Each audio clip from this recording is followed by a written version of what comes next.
Thank you so very much. First of all, good morning, and it's truly an honor to present some information today. And the topic that I've picked is really, I think, one of the most important topics. If you take a poll of what citizens are concerned about, the number one answer is inflation. And the key right now is that there's an old proverb. It's dated back to possibly being of Chinese origin. However, there's uncertainty there, and it's, may you live in most interesting times. And on the surface, it sounds like a blessing. May you live in most interesting times. But in fact, it's meant as a curse. Because the way it is interpreted is it's better to live in uninteresting times where there's not turmoil or geopolitical tensions or things of that nature than in interesting times. It could be war, famine, or in this case, inflation. And so what I want to present is the fact that we do live in most interesting times, what it means, and how it relates to the price of gold. And really what I want to do is a comparison of the last time we had really high inflation. And you can see up here, I've put up a graph that's from 1978 to 1986. Although inflation was tremendously hotter then than it is now, you have to go back to that period of time to find any time when inflation was running really above 6%. And as you can see, we have years of 13%, 12%. I believe it peaked at about 12.5%. But to the right of that was the Fed funds rate or interest rate that accompanied it. So for example, in 1981, you had a level of 8.9 inflation, and you had interest rates at 12%. And you can go down the list, and even when we had inflation really tick down in 1986 to just under 2%, interest was still at 6%. And the reason I bring this up is that effectively, to be able to control inflation, the Fed has really one tool in their toolbox, which is to raise interest rates and thereby have an economic contraction. However, we're in a very unique scenario in that just raising rates will have a nominal effect on inflation because inflation is based upon supply chain issues rather than what we would typically get in a period of high inflation. And so the question becomes, is it possible to actually reduce inflationary pressures by utilizing standard tools? And the Federal Reserve has said no. They acknowledge that their tools will not address the problems that we're having. And so just to kind of look at how we got here, in March of 2020, the World Health Organization declared that the COVID-19 virus had reached proportions known as a pandemic. And what is most interesting about that is when it occurred in terms of a timeline, because it ended the largest expansion, economic expansion in terms of months on record. If you look at that chart there, I believe it says 128 months. There is no time period on record in which we had the kind of economic expansion and vibrant economy just preceding this horrific event. And so what we witnessed was the jobless rate spiked tremendously, an economic contraction of about 3.5%. And so at the beginning of March, the Federal Reserve, on a Sunday, I believe, launched a emergency meeting. Now, I'm not used to that. Let's see. And during that emergency meeting, they ended up enacting two basic revisions to their monetary policy. And we're all aware of it, but it seems very interesting. Because the first thing, of course, was that they went ahead and they took the Fed funds rate,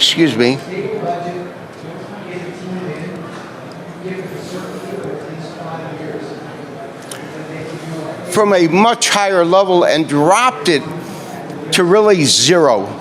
0 to 25 basis points or 0 to 0.25%. On top of that, they did a thing called quantitative easing, which is basically to flood the money supply, add liquidity to the market, and thereby create a huge balance sheet for the Federal Reserve. If you notice, the boxed area is the first 4 months following the emergency meeting by the Federal Reserve, and they added like $3 trillion in that short time period. And on top of that, or concurrently, we had fiscal stimulus, if you recall, by the Federal Reserve, in which they spent about $5 trillion. So when we look at current levels of inflation, we have to realize it started back in March with those two actions: fiscal stimulus by the Federal Reserve, by the administration, quantitative easing, and zero interest rates.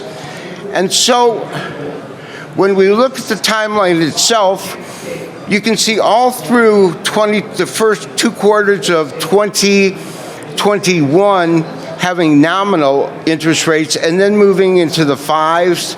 And by the time we reached 2022, we were at 7.5%, then 7.9, 8.5, and we had our first downtick just recently. Miles, could you grab me some water? Okay. And so what we're looking at is a graph of the CPI Index that goes through the last year. And you can see we've had solid upticks. And the fact of the matter is that these upticks were the end product of pent-up demand as COVID kind of worked its way through the system. People became vaccinated. Thank you. And what we saw was that people wanted to become normalized, and so they wanted to buy stuff, but those goods, those services were not available. And the question then became whether or not we would see inflation peak and begin to subside. And for the longest time, the Federal Reserve maintained a stance that inflation is transitory. Don't you worry. By the end of this year, we'll be back to 3-4%, close to a target. And that will happen because it will naturally subside and we'll go back to normal. My take is there's no way they could have it more wrong than they're getting it. Inflation, in my opinion, and based on the data I'm going to present, not only will not subside, I don't believe it's peaked. We did get a downtick from 8.5 to 8.3, and that is a good move, but it's a drop in the bucket. And more than that, as I'll show you, during other times of high inflation, the Federal Reserve is so behind the 8 ball in terms of implementing any strategy to reduce it that they're really stuck between a rock and a hard place, and it will be difficult at best for them to get any kind of real relief for the American public. The reason I'm looking at it and comparing it to 1985 is pretty simple. If you look at this graph, this is 200 years of inflation in America. And towards the end or the right, you can see the tremendous uptick, and that's when inflation went to 15%. And what we then want to ask ourselves is, once that happened, how did the price of gold relate to current levels of inflation, as well as current levels of interest rates? And we're going to look at all three, but first, the chart that I have on the screen, the portion that is an area chart, is simply a chart of gold. And overlaid as a blue line is inflation, which you can see ticks up to 14%. Now, we're looking at the time period of 1979 to about 86. So this is that time when we had incredibly high levels of inflationary pressure. And what's interesting is you can see that as inflation spiraled up, at the same time, so did the price of gold. There was a very high correlation between gold prices and inflation. You can see that about the middle of this graph, as inflation begins to tick down, the price of gold dramatically loses value. And that's part of the picture, because when you add one more variable, Fed funds rate, you'll see something extremely interesting. In black, we have level of inflation. In red, overlaid on gold, we have the Fed funds rate. A couple things really stand out. And the first thing is, if you go towards the middle of the chart, you see that big spike down on that red line, the Fed funds rate. And that's when the Fed obviously made a huge, huge blunder in reducing it much too soon. But for the most part, when you follow gold moving up, inflation moving up, and interest rates moving up, they do so in tandem with a high level of correlation, meaning they're moving in a logical manner. In other words, if gold is truly a hedge against inflation, higher inflation obviously has to lead to higher pricing of gold. And we're seeing that. We're also seeing that as inflation comes down towards the middle and the end of this chart, you're seeing a major downward move in the price of gold, and Fed funds rate also declining, and doing that pretty tremendously. Which takes me to then comparing that, because that was that historical moment in the end of the 70s and 80s, to what we're seeing now. And it's the same thing. We are looking at Fed funds rate in red, levels of inflation in black, and then gold as the area chart behind it. You can see that tremendous drop in the red line, which is the point in time in which the Federal Reserve reduced interest rates to 0 to 25 basis points. In essence, made money free to borrow. And here's what's interesting. Unlike other points in history where we had this high correlation as inflation rose, that gold rose, interest rates rose, they dropped the Fed funds rate, but then look at that black line that occurs right at the point in time in which they reduced interest rates to 0. That flatlines at the bottom of the chart, but slowly you can see inflation ticking up to its current level above 8%. And that small spike in red at the end of the chart, what that does is it represents the 0.25% rate hike that occurred in March and the following 0.5%.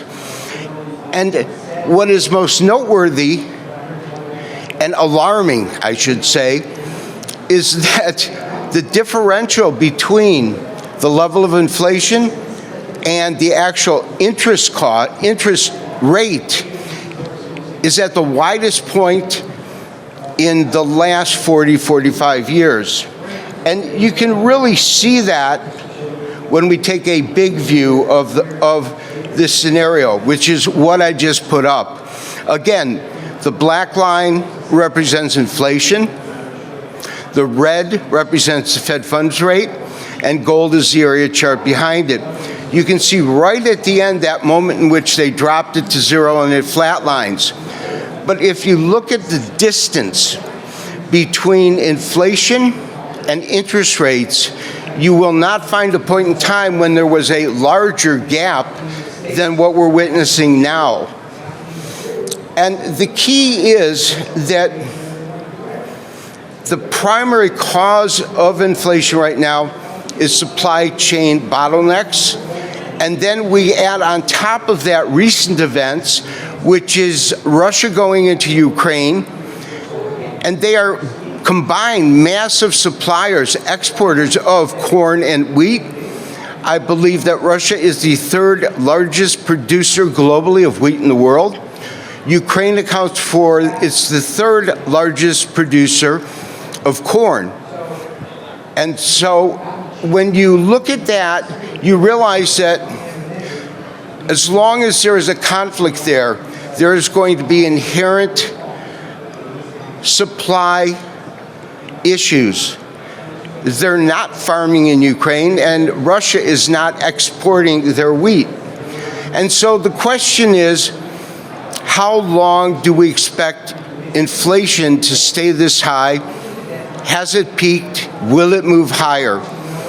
I'm basing my assumptions on the data that's available, and most importantly, the underlying cause of why inflation has gotten to this level. The Federal Reserve has acknowledged that none of their tools address supply chain issues. Add to that, we have the outbreak of COVID in China, shutting down the ports in Shanghai. Again, adding to that dilemma. And that is why I believe that not only is inflation persistent, but we won't see it peak till the end of this year, maybe, and it will be at high levels through the first and second quarter of next year. Which brings me to my analysis and forecast for gold pricing. One question I get all of the time is, well, with inflation at this level, how come gold is dropping? And it's a logical question to ask. I think what we're witnessing is that investors, traders, market participants are focusing on the rising rate of interest. And that, of course, has a bearish tendency in terms of what it does to the price of gold, because gold is a non-interest yielding commodity, and when you have attractive rates in U.S. debt instruments, the dollar becomes king, which is the second fact. And that second fact is that the dollar has been enormously strong, trading to highs we haven't seen in years. Now, the difficulty really of forecasting where a commodity will go when it just hit an all-time record high, as a market technician,